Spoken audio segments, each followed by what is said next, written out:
Hi friends, എന്താണ് എല്ലാവരുടെയും വിശേഷം? ഇന്ന് ചെന്നൈ ട്രാവൽ വ്ളോഗിൻ്റെ രണ്ടാമത്തെ വീഡിയോ ആയിട്ടാണ് ഞാൻ വന്നിട്ടുള്ളത്. തിരക്കായതുകൊണ്ടാണ് കേട്ടോ വീഡിയോ അപ്ലോഡ് ചെയ്യാൻ ലേറ്റ് ആവുന്നത്. എന്നാൽ പിന്നെ നമുക്ക് തുടങ്ങിയാലോ.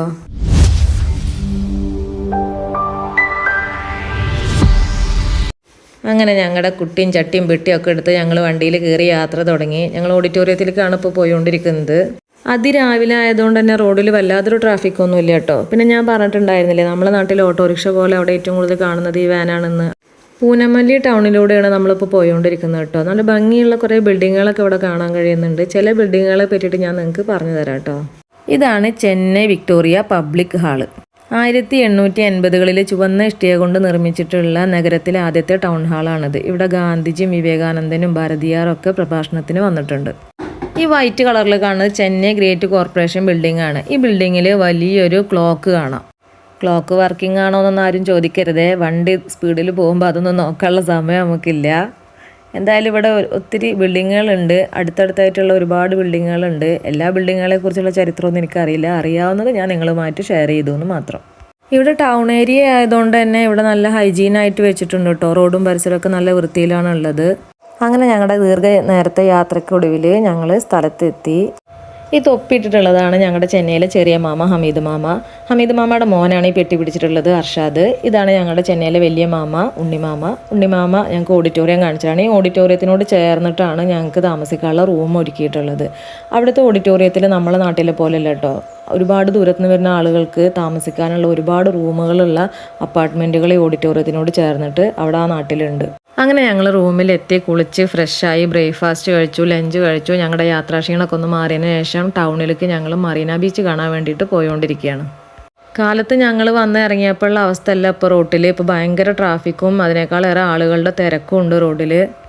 നമ്മൾ ഇത്തരം സ്ഥലങ്ങൾ സന്ദർശിക്കാൻ വരുമ്പോൾ നമ്മുടെ വസ്തുക്കളൊക്കെ നമ്മൾ വളരെയധികം സേഫായിട്ട് തന്നെ എടുത്തു വെക്കാൻ ശ്രദ്ധിക്കുക കേട്ടോ. കാരണം അതിൽ തിരക്കാണ്. ഇതിൻ്റെ ഇടയിൽ നിന്ന് മിസ്സായി കഴിഞ്ഞാൽ നമുക്കത് കിട്ടാൻ പോകുന്നില്ല. മറീന ബീച്ചിലേക്ക് പോകും വഴിയാണ് ഞങ്ങൾ ഈ ബോർഡ് കണ്ടത്, അണ്ണാ മെമ്മോറിയൽ ആൻഡ് കലഞ്ഞർ മെമ്മോറിയൽ. എന്നാൽ പിന്നെ അതും കൂടെ ഒന്ന് കയറി കണ്ടിട്ട് പോവാമെന്ന് വിചാരിച്ചു. ഇതൊരു ചരിത്ര സ്മാരകമാണ്.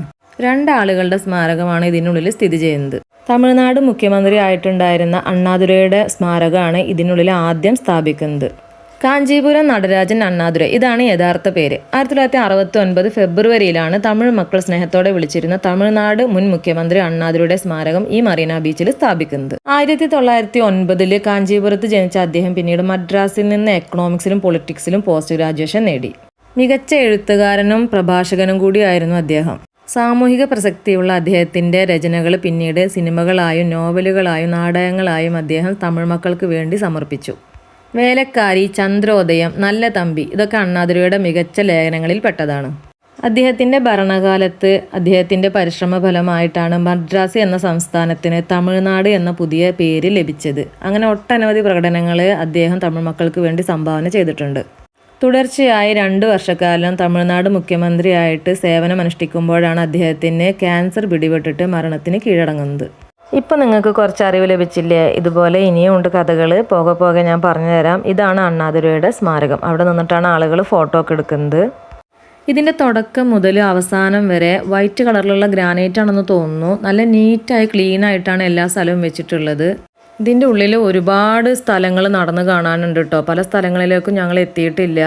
ഇതാണ് അണ്ണാദുരൈയുടെ സ്മാരകം. പല ആളുകളും അവിടെ വന്ന് ഫോട്ടോ എടുക്കുന്നുണ്ട്. ഞങ്ങളും കുറച്ച് ഫോട്ടോസൊക്കെ എടുത്തു. ചില ആളുകൾ അവിടെ നിന്ന് പ്രാർത്ഥിക്കുന്നുണ്ട്. ഓരോരുത്തരുടെ വിശ്വാസങ്ങളാകാം. ഇവൻ മുകളിലോട്ട് നോക്കി ഭയങ്കര ചിരി. എന്താണെന്ന് ചോദിച്ചപ്പോൾ മുകളിലൊരു കുട തിരിച്ചു വെച്ചിട്ടുണ്ട് എന്ന്. ഞാൻ നോക്കിയപ്പോൾ ശരിയാണല്ലോ, ഈ കുട എന്താ തിരിച്ചു വെച്ചിക്കണമെന്ന് ഞാനും വിചാരിച്ചു. പിന്നെ ഒരു ഭംഗിക്ക് ചെയ്തതായിരിക്കും. ഇങ്ങനത്തെ പ്രതിമകൾ അവിടെ ഒരുപാട് സ്ഥലത്ത് കാണുന്നുണ്ട് കേട്ടോ.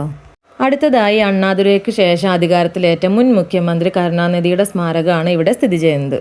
കലഞ്ഞർ കരുണാനിധി എന്നാണ് തമിഴ് മക്കൾ കരുണാനിധിനെ അഭിസംബോധന ചെയ്യുന്നത്. ആ പേര് വരാനൊരു കാരണമുണ്ട്.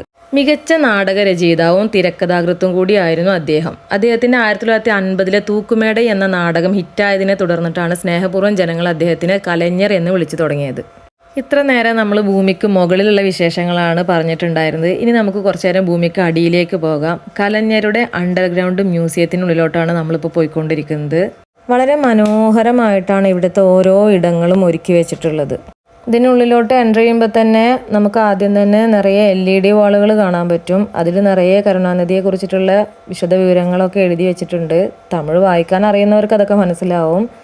സമയപരിമിതി മൂലം ഞങ്ങളുടെ ക്യാമറ കണ്ണുകൾ എല്ലാ ഭാഗത്തോട്ടൊന്നും എത്തിയിട്ടില്ല കേട്ടോ. കരുണാനിധിയുടെ ജനനം മുതൽ അദ്ദേഹം ഭരിച്ചിരുന്ന കാലം വരെയുള്ള അദ്ദേഹത്തിൻ്റെ ജീവിതവും അദ്ദേഹത്തിൻ്റെ നേട്ടങ്ങളും വിവരിക്കുന്നതാണ് ഈ അണ്ടർഗ്രൗണ്ട് മ്യൂസിയം. ഇങ്ങനത്തെ റൂമുകൾ ഇവിടെ നിരവധിയുണ്ട് കേട്ടോ. ഈ റൂമിൻ്റെ ഉള്ളിൽ കലഞ്ഞരെ കുറിച്ചിട്ടുള്ള വിശദ വിവരങ്ങൾ അടങ്ങുന്ന നിരവധി ഫോട്ടോസുകളാണ് ഒരുക്കിയിട്ടുള്ളത്. കരുണാനിധിയുടെ ജനനം മുതൽ മരണം വരെയുള്ള കാര്യങ്ങൾ, ഹോളോഗ്രാം, അതുപോലെ AI ടെക്നോളജി, അതുപോലെ 60 അടി വളഞ്ഞ സ്ക്രീന്, ഇതൊക്കെ ഉപയോഗിച്ചുകൊണ്ടാണ് ജനങ്ങളുടെ മുന്നിലോട്ട് എത്തിക്കുന്നത്. ഇത് അദ്ദേഹത്തിൻ്റെ കുട്ടിക്കാലത്തെ ആസ്പദമാക്കിയിട്ടുള്ള ഒരു ശില്പമാണ്. ഭൂമിക്ക് അടിയിലുള്ള ഈ മ്യൂസിയം ഏകദേശം 1.5 ഏക്കറിലാണ് സ്ഥിതി ചെയ്യുന്നത്.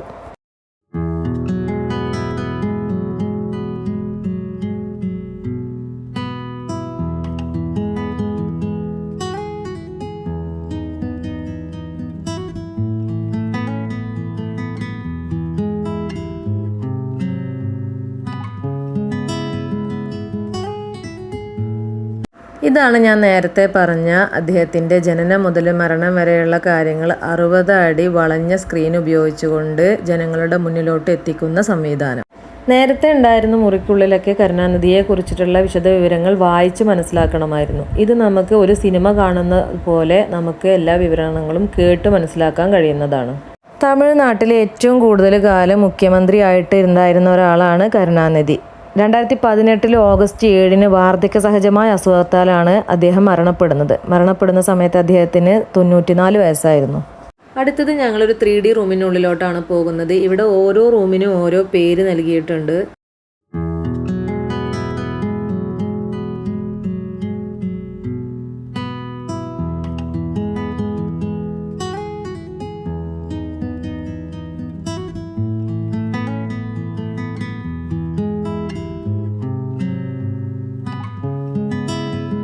ഈ കാണുന്ന റൂമിനകത്ത് AI ടെക്നോളജി ഉപയോഗിച്ചിട്ട് അദ്ദേഹത്തിനോട് നേരിട്ട് സംസാരിക്കുന്നത് പോലെ നമുക്ക് സംസാരിക്കാം. അതിനുവേണ്ടി ഒരുപാട് ആളുകൾ അവിടെ ക്യൂ നിൽക്കുന്നുണ്ട്.